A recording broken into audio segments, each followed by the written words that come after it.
जय हिंद, आपके साथ मैं हूं फरहाद सिद्दीकी और आप जुड़ चुके हैं लाइव टाइम्स के ग्लोबल नेटवर्क के साथ। 9 नवंबर से उत्तराखंड में यूसीसी पूरी तरह से राज्य में लागू हो जाएगा।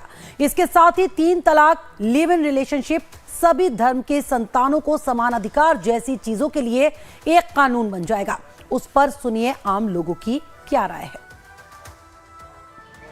9 नवंबर यानी उत्तराखंड की राज्य स्थापना दिवस के दिन उत्तराखंड में यूसीसी कानून लागू हो जाएगा। उत्तराखंड देश का पहला ऐसा राज्य होगा जहां पर यूसीसी लागू होगा और उसकी चर्चा पूरे देश में है। उत्तराखंड में जब यूसीसी लागू होगा तो उसके बाद कई ऐसे राज्य, खास करके बीजेपी शासित राज्यों में भी इसका अध्ययन किया जा रहा है, वहां भी लागू हो सकता है। लेकिन उत्तराखंड के ऐतिहासिक इसलिए होगा वो 9 नवंबर क्योंकि उत्तराखंड पहला राज्य बनेगा। हालांकि गोवा में लागू है, लेकिन जिस तरह से ये कानून बनाया गया, ड्राफ्ट बनाया गया, राष्ट्रपति और राज्यपाल की अनुमति मिली है, उसके बाद क्रियान्वयन समिति यानी कि जो इम्प्लीमेंटेशन के लिए कमेटी बनाई गई है वो भी जल्दी ही अपनी रिपोर्ट सौंपने वाली है और 9 नवंबर को मुख्यमंत्री ने कह दिया कि हम इसको राज्य में लागू कर देंगे। इस वक्त हमारे साथ देहरादून की प्रबुद्ध जनता है, वो किस तरह से यूसीसी के बारे में सोचती है, इस पर हम पहले एक एक करके चर्चा करेंगे। आप बताइए, 9 नवंबर से उत्तराखंड में यूसीसी लागू होने जा रहा है, इसको लेकर क्या सोचते हैं आप?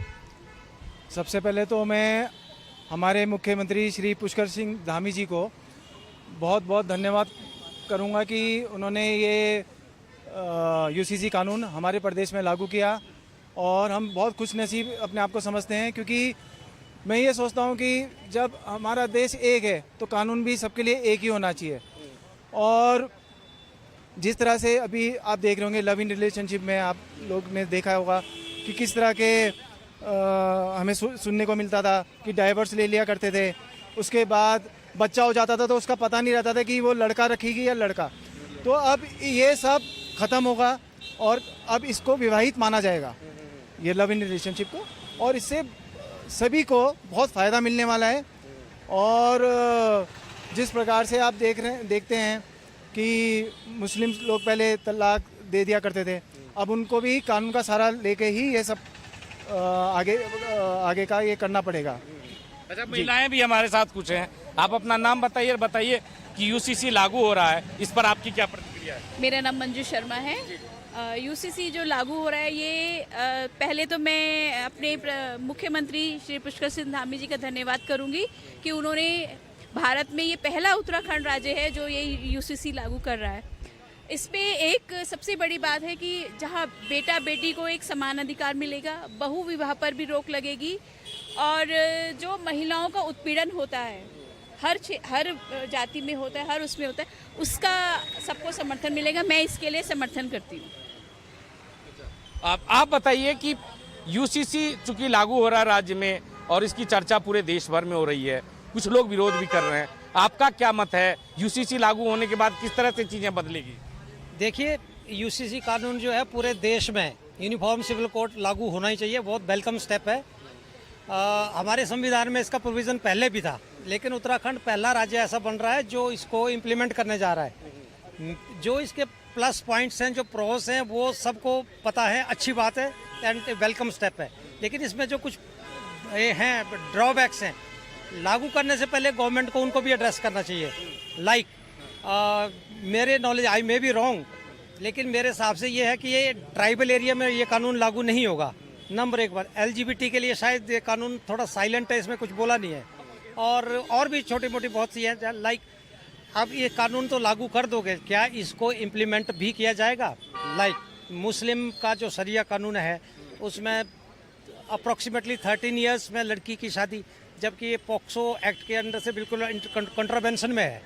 तो क्या उसका भी कुछ वहाँ के जो इनके जो नेता लोग हैं, धार्मिक नेता हैं, उनको बुला करके उनके साथ भी कंसल्टेशन करनी चाहिए।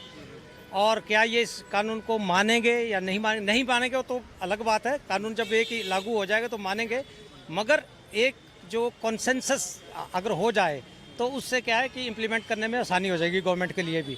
और भी उसमें 2-3 और प्रॉब्लम्स और भी हैं जो मेरे नॉलेज में थी, तो उसको लाइक अब चाइल्ड मैरिज का भी है, इसमें शायद कुछ प्रोविज़न है, प्रॉपर्टी का भी है। तो प्रॉपर्टी का भी ये अच्छा वेलकम स्टेप है कि प्रॉपर्टी जो है, पहले मोहम्मडन्स क्या थे कि वो लड़कियों को 25% शायद कुछ उसकी प्रॉपर्टी का पार्ट देते हैं, अब वो पूरी हकदार हैं। तो ये वेलकम स्टेप है। तो हम चाहते हैं कि ये लागू हो जाए विद मॉडिफिकेशन। जो प्रॉब्लम्स हैं जनता से और जो सोशो जो लोग पॉलिटिकली जो इन्वॉल्व हैं लोग, उसको ये एक पॉलिटिकल यानी आप ये कहना चाहते हैं कि समाज के सभी वर्ग के लोग, सभी कास्ट के लोग, सभी कम्युनिटी के लोगों को साथ में लेकर आगे बढ़ना चाहिए, और जब ये लागू करें उसके बाद भी इसमें तब्दीली की जरूरत पड़े तो करते रहना। एग्जैक्टली मेरा कहने का मतलब ये है कि जो जिन के ऊपर आप ये कानून लागू कर रहे हैं वो लोग भी इसमें पार्टिसिपेट करके उनको भी एक इस पर प्लेटफॉर्म पर लाया जाए और उनसे सजेशन मांगी जाए कि क्या है, ठीक है। तो क्योंकि सरकार का ये कहना है कि सभी स्टेक होल्डर जो समाज के हैं सभी से बात कर ली गई है, लेकिन आपका ये जरूर कहना है कि अगर लागू करने के बाद भी कमी रह जाती है तो उसको फिर से एड्रेस करने की जरूरत है। चलिए आपसे हम फिर बात करेंगे। हम आप बताइए कि कानून के बारे में क्या कहेंगे, यूसीसी कानून के बारे में। देखो, यूसीसी अभी जो सरकार ने बनाया है इसमें बहुत सारी कमियां हैं। समान नागरिक संहिता का मतलब होता है कि सबको सेम अधिकार। अगर सबको सेम अधिकार है तो कुछ जनजातियां क्यों छोड़ दी गई, उसका कारण स्पष्ट कौन करेगा? सरकार ने क्यों छोड़ा? अगर अधिकार आप मुझे भी दे रहे हैं, इनको भी दे रहे हैं, इनको भी दे रहे हैं, तो 4 लोगों को क्यों छोड़ा जा रहा है? नंबर 1। दूसरा सबसे माइनस पॉइंट इसके अंदर क्या है कि इन्होंने 2,33,000 लोगों से व्यूज लिए। वो व्यूज नहीं थे, एक पोस्ट कार्ड में 15 पैसे के पोस्ट कार्ड में अपने भाजपा समर्थित लोगों से लिखवा के अपने पास मंगवा लिए और वो दिखा दिया कि 2,33,000 लोगों ने हमें इस पर राय दी है कि यूसीसी ठीक है। अरे 2,33,000 में आप ये तो डिस्क्राइब करिए कि उसमें कितने मुसलमान हैं, कितने सिख हैं, कितने मतलब बौद्ध हैं, कितने और धर्म के लोग हैं। वो कहीं डिस्क्राइब नहीं उस चीज़ का। आपने सिर्फ एक गणना दे दी कि 2,33,000 लोगों से आपने राय ली। उस राय का जस्टिफिकेशन तब हो सकता है कि उसमें सबकी भागीदारी बराबर हो। 2,33,000 जो आदमी हैं उसमें मुसलमान भी बराबर होने चाहिए, सिख भी बराबर होने चाहिए, जनजाति के लोग भी बराबर होने चाहिए थे। वो उसमें कहीं नज़ारत है, इसलिए उस चीज़ का ज़्यादा से ज़्यादा लोग विरोध कर रहे हैं, क्योंकि सबको नहीं लिया गया, सिर्फ एक पक्ष की बात सुनी गई है। और वो चीज़ ये सरकार में हर किसी के ऊपर आप थोप नहीं सकते हैं। ये नहीं है कि आपका शासन है आप कुछ भी कर दे, आपकी सत्ता है तो आप उसको पास कर दे। ये कह रही है कि हमने सबसे बात की, समाज के जितने स्टेक होल्डर्स हैं सभी से बातचीत की है, सभी से राय मशविरा करने के बाद हमने जो है ये इस कानून को आगे बढ़ा रहे हैं, लागू करने जा रहे हैं। और उनका ये भी कहना था, हमने तो ओपन वेबसाइट जारी किया था कि उसमें भी आप अपनी राय दे सकते हैं, समय समय पर जगह भी बताई कि यहाँ पे आके अपनी राय दे सकते हैं, तो सब खुला मंच था। वो खुला मंच उन्होंने अपने स्तर पे बनाया था। वो ये ऐसा खुला मंच नहीं था कि उसमें सबकी सहभागिता हो। आप मुझे सिर्फ ये बता दीजिए कि उसमें मुसलमान लोग कितने थे जो सबसे ज़्यादा विरोध कर रहे हैं, जनजाति के लोग कितने थे, वो हमें आप आंकड़ा पेश कर दीजिए, इसके बाद आप लागू करिए, तब हम आपके। और तीसरी बात एक और इसमें खामी है कि आप लोगों ने जो यूसीसी बनाया सरकार ने, उसके अंदर लिव इन रिलेशनशिप के लिए आपने बता दिया कि जी आप रजिस्ट्रेशन कराइए और रहिए। इसका मतलब आप गलत काम को बढ़ावा दे रहे हैं। उत्तराखंड के अंदर लिव इन रिलेशनशिप के लिए आपको रखना ही नहीं चाहिए, क्योंकि भाई हमारे बच्चे हैं, हमारी बेटियां हैं, हमारे संस्कार ऐसे नहीं है कि हमारे घर के कोई लड़का या लड़की लिव इन रिलेशन में रहे जाके और आप उसको गवर्नमेंट का सर्टिफिकेट दे दें। कुछ कहना चाह रहे हैं आप? क्या कह रहे हैं? नहीं, मैं ये सिर्फ इतना बोलना चाहता हूँ कि आप लिव इन रिलेशनशिप के मतलब मानते हैं कि वो ठीक है? नहीं, विरोध में हम इसीलिए कह रहे हैं इस चीज़ को। इसीलिए कानून बनाया गया है कि अब जो ये इसमें खामियां थी कि जब बच्चा हो जाया करता था और ये डाइवर्स लेने की जब प्रक्रिया होती थी तो यही नहीं पता रहता था कि बच्चा किसके साथ रहेगा। कम से कम इस कानून के अंतर्गत आके कम से कम ये तो जब कानून के अंतर्गत आएंगे तो हर चीज़ कानून के अनुसार चलेगी, है ना? लिव इन के अंदर ऐसा कुछ नहीं था। लिव इन एक बहुत ही जो इसमें लिव इन रिलेशनशिप को ऑथराइज करा गया है, ये देवभूमि के लिए बहुत शर्मसार करने वाली बात है। यहाँ पे एक ऐसी फैक्ट्री तैयार कर दी गई है जो देश में जाएगी। हिंदू मान्यता का ये सब सुने, इसमें मैं बता रहा हूँ इसमें क्यों ये गलत है, क्योंकि अगर लिव इन रिलेशनशिप को आप बढ़ावा दोगे तो कल के दिन ये सारी चीजें जो है, ये कुप्रथा जो है वो समाज में सारी फैलेगी। एक चीज मैं यहाँ पे एक चीज क्लियर कर दूं कि लिव इन रिलेशनशिप जो है उसमें ये कहा गया है कि जो बच्चे अंडर एज हैं 18 से पहले, उसके माँ बाप को बताना पड़ेगा।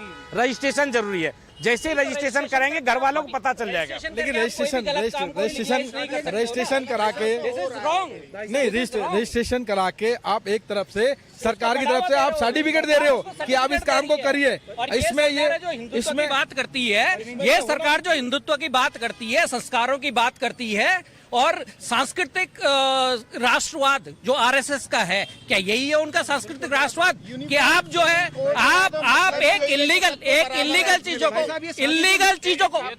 चीजों को यहाँ पे लीगल कर रहे हैं। दूसरी बात, यहाँ पे जितना भी ढिंडोरा ये सरकार जो है अपना यूसीसी का पीट रही है उत्तराखंड में, उसके अलावा भी बहुत सारे मुद्दे हैं, भू कानून, मूल निवास और बहुत सारी ऐसी समस्याएं हैं जिसके लिए उत्तराखंड की जनता सड़कों पे है। पहले यूसीसी इतना इम्पोर्टेंट नहीं है। यहाँ पे धामी जी ने बोला था पिछली बार इलेक्शन, क्या लगता है कि ये सिर्फ और सिर्फ राजनीतिक हथकंडा अपनाया जा रहा है? ये प्रोपेगेंडा है और लेबोरेटरी बनाई जा रही है उत्तराखंड को अंट जो कानून है उनको यहाँ पे लागू करने का। फंडामेंटल राइट है, आर्टिकल 21 से 29 तक आप पढ़िए उनको, उनके ऊपर आप directive principle of state policy को अप्लाई कर रहे हो, आर्टिकल 44 को आप ला रहे हो और जो फंडामेंटल राइट्स है उनका आप मर्जर कर रहे हो। नीति निर्देशक तत्व में ये भी तो कहा गया है कि जब देश उस सक्षम हो जाएगा तो उन चीजों को इम्प्लीमेंट करेगा।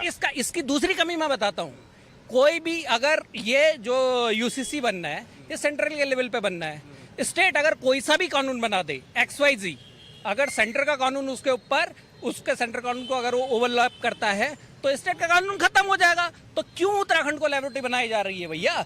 बीजेपी की सरकार सेंटर में भी है, आधे से ज्यादा स्टेट में बीजेपी है, तो ये जो कॉन्क्रीट लिस्ट का सब्जेक्ट है इसको आप सेंटर से लाइए, समवर्ती सूची का। चलिए, यूसीसी, पहली बात तो मेरे भाई ने जो बताया कि अलग अलग धर्मों की अलग अलग अपेक्षाएं की गई, ऐसा कुछ नहीं हुआ है। डेटा निकालेंगे तो सब पता लग जाएगा। बड़ा बुद्धिजीवी वर्गों को इकट्ठा करके उनसे राय ली गई थी, तब ये यूसीसी को इम्प्लीमेंट किया जा रहा है और ये थोपा नहीं जा रहा है, ये यहाँ पे बहुत अच्छे भलाई के लिए एक्सपेरिमेंट किया जा रहा है और वो फायदा देगा। ये सब आपको वक्त आने पे सबको दिख जाएगा और ये धामी जी का ही जिगरा था जो उन्होंने इसको लागू कर पाए, वरना इस देश में हर आदमी कतरा रहा था। लेकिन मोदी ये जी का जिगरा नहीं, मोदी जी तो लाए हैं, मोदी जी मोदी जी की देन है। देन तो देखिए किसी, सुनिए, आप कोई नई चीज करते हैं, अरे सुनिए, जब आप कोई नई चीज करते हैं ना तो आप ये नहीं करते कि समाज में थोप देंगे, यही तो उनकी बुद्धिजीविता है। सुनिए, आप बोल लीजिए फिर, या तो सुनिए, आप अगर आप कोई भी नई चीज शुरू करते हैं घर में तो आप ये नहीं करते हैं कि डिक्टेटर, ये तो इनका बड़प्पन है कि डिक्टेटरशिप नहीं कर रहे हैं, ये तो एक एक स्टेट में कर रहे हैं। पहले तो आप ये सोचिए, ये तो बड़ाई वाली बात है इनकी। महाराष्ट्र में कर दो, गुजरात में कर दो, मोदी जी पहले उत्तराखंड में कर रहे हैं तो आप उसमें तो होने दीजिए, 18 साल उत्तराखंड में तो होने दीजिए। तो हर धर्म के लिए यूनिफॉर्म सिविल कोड का मतलब ही to bring uniformity between live in relationship जैसी उपरता को उत्तराखंड के ऊपर। यूनिफॉर्म सिविल कोड का मतलब क्या है? दोनों जो है अपनी अपनी जगह, दोनों के देखे, इनका अपना पॉइंट ऑफ व्यू है, इनका अपना पॉइंट ऑफ व्यू, दोनों के पॉइंट ऑफ व्यू की रिस्पेक्ट करनी चाहिए। मेरा भी अल्टीमेटली ये स्टैंड है कि कानून तो बन रहा है, ठीक है, क्या ये लेटर एंड स्पिरिट में लागू भी होगा? आप समझ रहे हो बात को? कानून तो बना रहा है, इनिशिएटिव लेने के लिए, नाम कमाने के लिए कानून तो आप बना रहे हो, क्या जमीन पर उतार कर उसको इम्प्लीमेंट भी कर पाएंगे? अगर कर पाएंगे तो फिर मुस्लिम, बाकी दूसरे रिलीजन के लोग क्यों विरोध कर रहे हैं? अगर आपने हाँ, उनके जो स्कॉलर्स हैं, जो यहाँ पर बहुत पढ़े लिखे लोग हैं, उनको बुला करके, उनको एक बार ला करके तो टीवी पर उनको लाइव उनका एक बार डिबेट करा करके, लेकिन फिर भी लोग विरोध कर रहे हैं ना, तो क्यों कर रहे हैं? उसको भी एड्रेस कर लेना चाहिए। चलिए, और भी लोग हैं यहाँ पे, हम उनसे बातचीत करने की कोशिश करते हैं। आपके अनुसार यूसीसी जो है, यूसीसी को किस तरह का कानून समझते हैं? इसके लागू होने के बाद 9 नवंबर से, जैसा कि कहा जा रहा है कि लागू हो जाएगा, उसके बाद उत्तराखंड पैरा राज्य हो जाएगा, ये अपने आप में उपलब्धि है। दूसरी बात, और भी तमाम चीज़ों की जो कुरीतियाँ थी वो भी खत्म हो। यूसीसी लाना एक स्वागत योग्य कदम है, लेकिन जिस तरह से यूसीसी को ये लेके आए हैं उत्तराखंड के अंदर, उसमें कहीं ना कहीं लोगों के मन में एक शक पैदा होता है। जिस तरह से इन्होंने कहा कि यूसीसी कानून मुसलमान शादी करेगा, 2 शादी करेगा, 3, उसके लिए तो ऑलरेडी सुप्रीम कोर्ट ने पहले वर्डिक्ट दिया है कि भाई कोई भी जो भारत के संविधान के हिसाब से वो शादी हो तो उसमें एक ही है, बिना तलाक के नहीं कर सकता। दूसरा क्या है कि ज़मीन जायदाद में कि वो जैसे मुस्लिम लड़कियों को वंचित रखा जाता है, तो अगर वो कोर्ट में रिट दायर करेगी तो मुझे नहीं लगता कि उसके हक में फैसला नहीं आएगा। ठीक है, क्योंकि जैसे जनजाति क्षेत्र को छोड़ दिया तो हमारे यहाँ चक्रोता में और जौनसार बावर में, तो हम तो स्वागत करते हैं, कम से कम हमारी संस्कृति को नहीं छेड़ा गया। हमारे यहाँ महिला को भी अधिकार है कि वो जैसे अगर हम दो सगे भाई है तो दो भाइयों से शादी कर सकती है, और अगर कई बार परिस्थितियाँ होती है कि हमें किसी का बच्चा नहीं हो रहा तो हमें वो भी इजाज़त है कि हम दूसरी शादी भी कर सकते हैं। तो मैं इस चीज़ के लिए उनको भाई धन्यवाद देता हूँ। कम से कम जौनसार बावर और जनजाति क्षेत्र की संस्कृति को उन्होंने छेड़छाड़ नहीं की। और ठीक है, अगर जो कानून आता है, कानून को धरातल पे कितना उस पर मतलब अमल किया जाता है, या सिर्फ एक मतलब भावनाओं के साथ लोगों की खेलने का एक कोई ऐसा हथियार है। ये तो नहीं लगता है ना कि राजनीतिक प्रोपेगेंडा है या राजनीतिक टूल्स की तरह इसका उपयोग हो रहा है? नहीं, शक तो होता ही है। अगर कानून है तो सबके लिए होना चाहिए। तो जनजाति क्षेत्र को छोड़ दिया, लेकिन हम उसके विरोध में नहीं है कि जनजाति को क्यों छोड़ा। हम तो खुश है क्योंकि हम तो खुद उसी क्षेत्र से आते हैं, तो हमें तो ये लगता है कि सही है। लेकिन यूसीसी से ज़्यादा उत्तराखंड को आज भू कानून की ज़रूरत है। भू कानून, ज़मीनें सारी खुर्द बुर्द हो गई। जो उत्तराखंड का मूल निवासी है वो यहाँ पर अल्पसंख्यक हो गया। ठीक है, उसके हाथ में रोजगार है नहीं भाई। अब औने पौने दाम में जितने जो भी लोगों ने उनकी ज़मीनें खरीद ली, अब वो उन्हीं के यहाँ नौकरी बेचारे कर रहे हैं। तो यूसीसी से ज़्यादा लोगों को अगर बेनिफिट होता और मुद्दों पर, रोजगार के मुद्दों पर हैं, इनको ये लाना चाहिए था कि कम से कम जो द्वितीय तृतीय श्रेणी की जो नौकरियां हैं उसके ऊपर कानून लाते कि उत्तराखंड के लोग होते हैं। चलिए आपसे बात करते हैं। एक ही महिला यहाँ पे, आप बताइए, यहाँ पे तो कह रहे हैं कि यूसीसी से आने के बाद कई धर्मों पे प्रहार हो रहा है, कई चीज़ों को जो अस्त व्यस्त करने की कोशिश हो रही है, सामाजिक ताना बाना को तोड़ने की कोशिश हो रही है। नहीं, मैं ऐसा कुछ नहीं मानती, क्योंकि किसी भी चीज़ के दो पहलू होते हैं, प्लस एंड नो। यूसीसी जो लागू है, मैं तो उसके पूरे पक्ष में हूँ, क्योंकि जैसे लिविंग रिलेशन की बात मेरे भाई लोग कह रहे हैं, गोवा में एक घटना हुई थी, जो दो बच्चे रह रहे थे, उसमें उस लड़के ने उस लड़की को काट के ब्रीफकेस में डाल दिया। वहाँ पर उस लड़की की क्या गलती थी? उस लड़की है ना, उस लड़की की क्या? इसलिए ये कानून लाया जा रहा है क्योंकि महिला सुरक्षा भी बढ़ेगी। और आजकल जो कम उम्र की बच्चियां हैं, गलत उस पर चल रही हैं। सामने वाला लव जिहाद की बात कहूँगी मैं इस विषय में, कि सामने वाला हिंदू बन के, हिंदू की लड़की को, मुस्लिम लड़का हिंदू बन के लड़की को फंसा लेता है और फिर उसका शोषण करके, इस तरीके से इन सब चीज़ों के लिए मैं चाहती हूँ कि यूसीसी लागू हो। और सबसे महिलाओं के लिए ये एक बहुत ज़रूरी बात है। धन्यवाद। एक और शख्स, आप अपना नाम बताइए और यूसीसी पर क्या कहना चाहते हैं? भाई साहब, मैं पहले अपना इंट्रोडक्शन देता हूँ। मैं अखंड ब्राह्मण सभा से जिला अध्यक्ष हूँ, संजय खंडूड़ी, समाज सेवी। मेरा पार्टी में कोई पद नहीं है, लेकिन जब मेरे को ये बात पता चली यूसीसी कानून के बारे में, तो ये कोई बहुत अच्छी चीज़ है। क्योंकि किसी की भी बेटी हो, चाहे वो कोई भी धर्म से ताल्लुकात रखती हो, उसकी जो बालिग उम्र है वो तय करी गई है 18 साल। और जो नाबालिग लड़कियों की शादी कर दिया जा रही है, उससे उनका स्वास्थ्य में भी फ़र्क पड़ रहा है, हर चीज़ में फ़र्क पड़ रहा है ना। ये चीज़ें गलत हो रही हैं। अगर ये कानून बनता है तो इससे सभी को फ़ायदा है, इसमें कोई नाराज़गी वाली बात नहीं होनी चाहिए, है ना।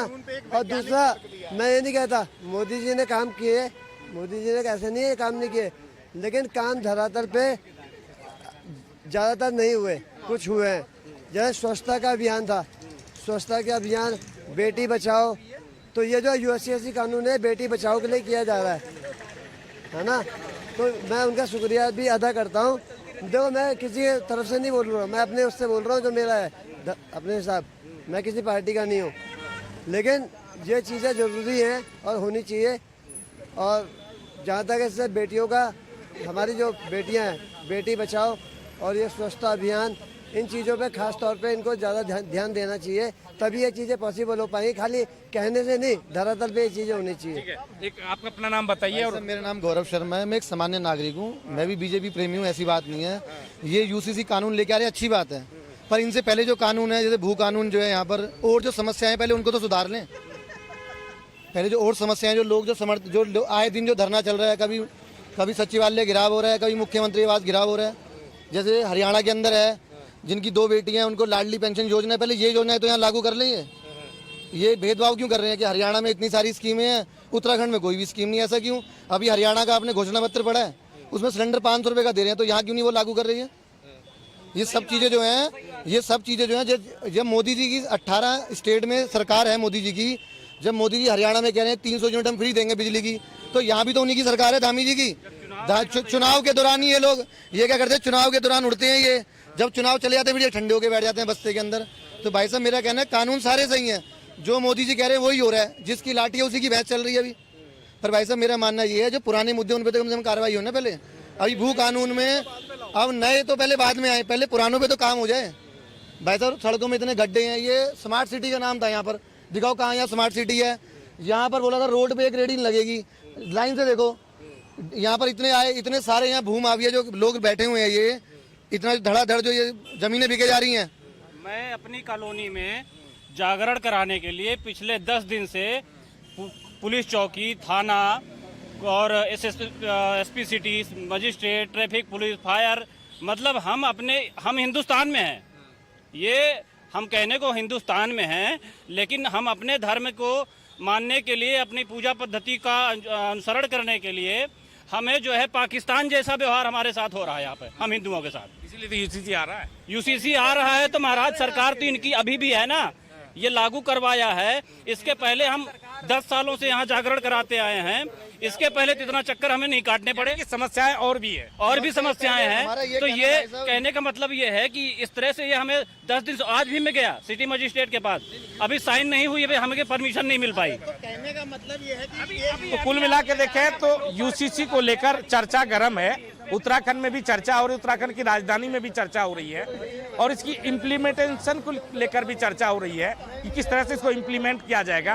कुछ लोगों का ये कहना है इम्प्लीमेंट करने के बाद, इसको लागू करने के बाद भी अगर कहीं पर संशोधन की गुंजाइश है तो वो करने की जरूरत पड़ेगी, तो सरकार को करनी चाहिए। अपने कैमरा सहयोगी आशु के साथ doctor Praveen Kumar, live times, Dehradun. तो लाइव टाइम्स पर खबरों का सफर लगातार जारी रहेगा, उसे आगे बढ़ाएंगे मेरे